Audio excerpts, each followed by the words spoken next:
The way we consume and share news today, it is largely rooted in social media outlets, a reason why it's crucial to look at what's being discussed online. Yerika joins us in the studio for Social Media Minute. Good morning, Yerika. How are you? Much better than yesterday.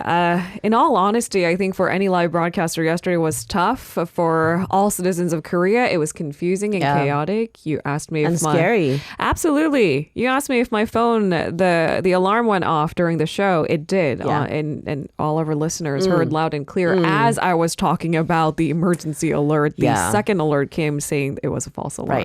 Right. All right, let's start there. That chaotic morning, and it seems just about everyone here, those who are viewing from abroad, were equally confused. That's right. So the text alert was sent at around 6:41 a.m. This was shortly after North Korea fired towards south what it claimed to be a space launch vehicle. In the alert, the city government said a warning has been issued for Seoul. People are advised to prepare for evacuation and to give priority to children, the weak, and the elderly. But the message was really confusing because it simply told citizens to prepare for evacuation, and it didn't explain why they had to evacuate and where they should go to seek refuge. I think that's the blaring red flag in the room, that perhaps we're underprepared. I mean, sure, you issued a warning, but what to do next? If the majority of citizens seems to not be aware, that's where we need to fill the void.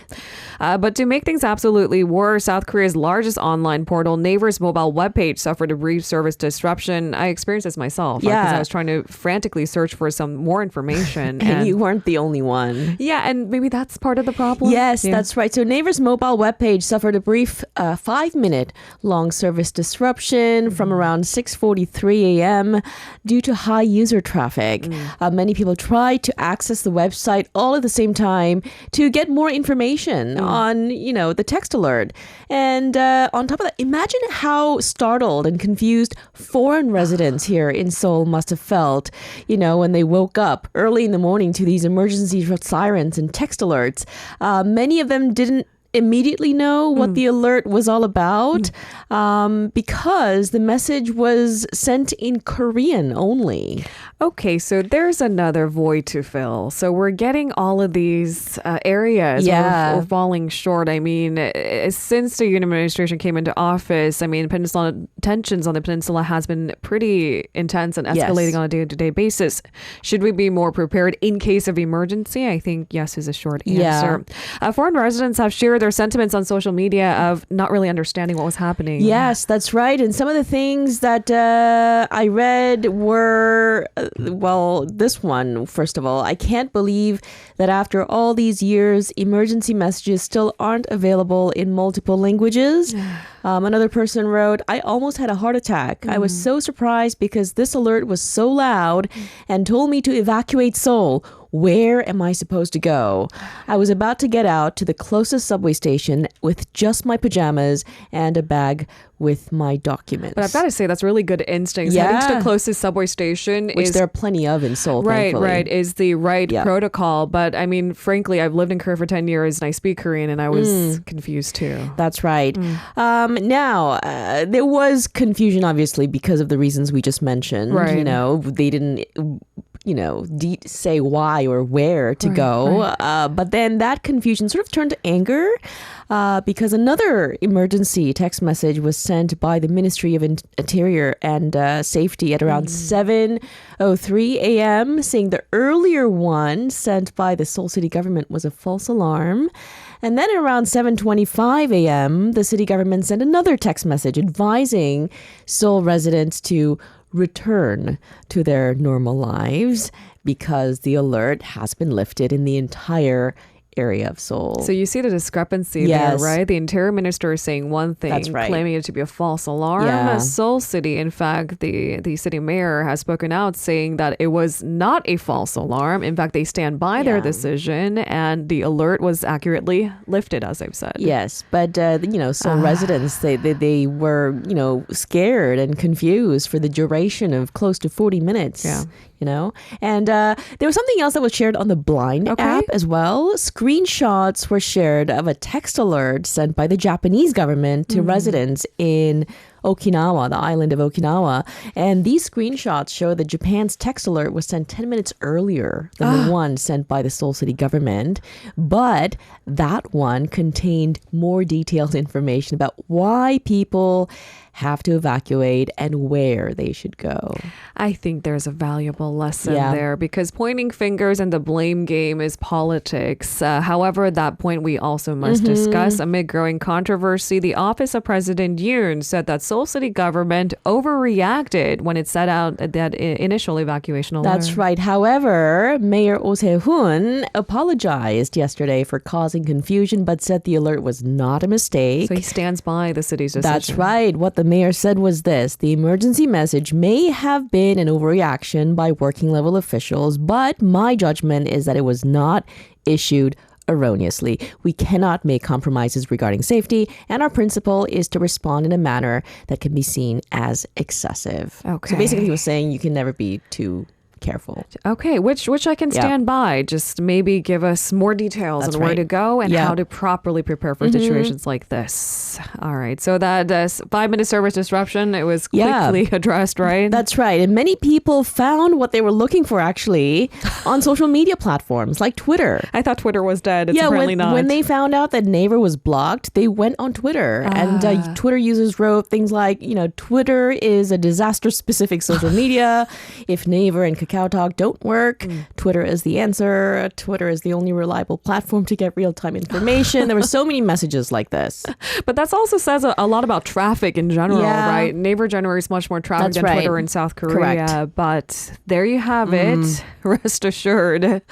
I think we are ready to move on from that story. Yes. Okay. Our second story of the day might be controversial to some of our listeners. Luxury fashion houses joining hands with street brands to target younger consumers. So here's the news. Teenagers have become the new lucrative target demographic for luxury fashion brands. And these brands, it seems, are broadening their customer base. More and more teenagers are purchasing high-end goods, everything from luxury beauty products and shoes to the much pricier bags, watches, and even jewelry.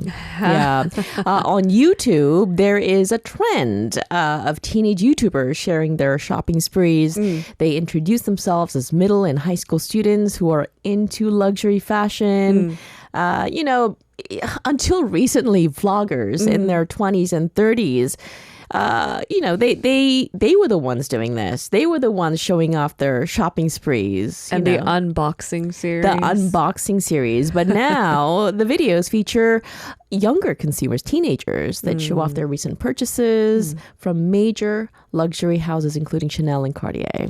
And let's be honest, a lot of these fashion houses know that this is an important demographic. So they've hired a lot of talent from that age group to represent them as ambassadors. And like K-pop stars. And they endorse young K-pop stars. To be fair, not all teens are taking part in purchasing luxury bags and clothes. But if you put it out there and there's more videos of young teens unboxing, it does put out this message of, is this the next trend? Is this the normal thing to do? I want to be part of this trend.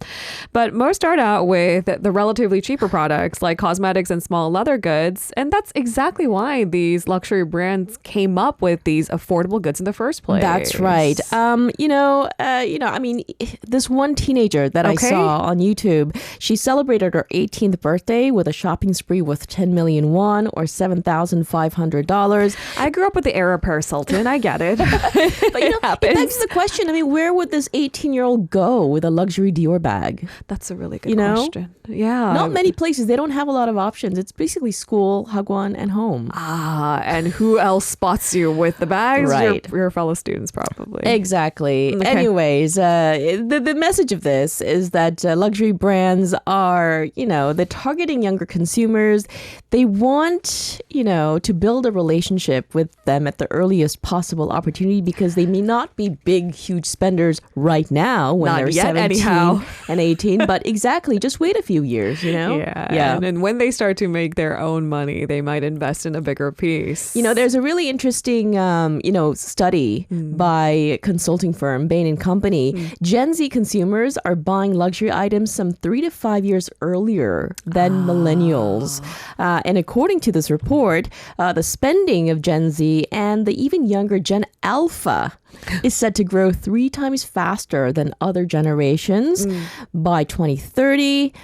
They're expected to make up the third of the market, in fact. The report also projected younger generations will become the biggest buyers of luxury, representing 80% of global purchases by 2030. So these for-profit companies, we understand why they want to target a particular demographic. That makes sense, right? Numbers add up. But to lure in young customers, it seems these luxury industries actively branding themselves as much more approachable, easy to wear for everyone. And one of the strategies is that these high-end fashion houses are joining hands with more mainstream brands to, lower the barrier, the entry barrier. Collaborations, right? With brands that you may be more familiar with, athletic wear, for example. Streetwear brands. And it's exponentially more expensive, but you're thinking, oh, I have that. So maybe this is a natural segue. Exactly. Yeah. All right. So you may judge. you may say, no, tisk, the next generation, but it's the adults calling the shots. We're the ones that are saying they are the next target consumers. So where do you stand on the topic? Yep. I leave it up to you listeners. Thank you so much, Erica, for today's conversation. Pleasure. I'll see you tomorrow. See you tomorrow. If you're listening to our program using the podcast service, just a reminder that we do go live Monday through Friday, 7 a.m. Korea Standard Time. So tune in and help us make the show more informative by giving us your input. See you bright and early on Good Morning Seoul.